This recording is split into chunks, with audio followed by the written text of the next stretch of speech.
Lubo, máme po dnešním zápase bohužel porážka 0-1 tady na městském stadionu v Ráji. Tak jak bys zhodnotil tento zápas? Samozrejme v zápase došlo k výrazným ovplyvneniam tohoto celého zápasu.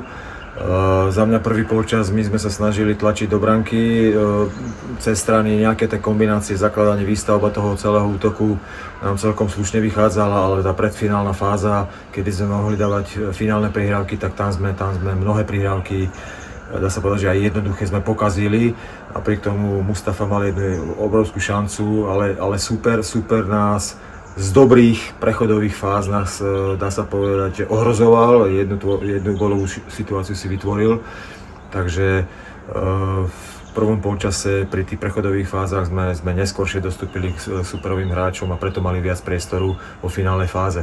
Druhý polčas samozrejme hrubo ovplyvnilo vylúčenie hráča a tam sme v podstate sa snažili nejakým spôsobom tú hru spomalovať a čakať na nejakú príležitosť, darilo sa nám to a potom prišla ďalšia osudová chyba.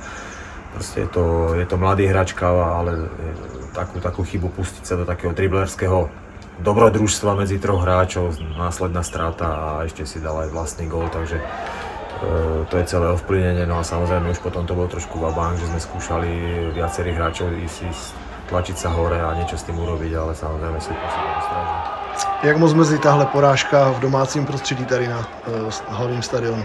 Tak okolnosti sú jasné, ako som povedal, som to popísal hrubými chybami, ale tak mrzí, no.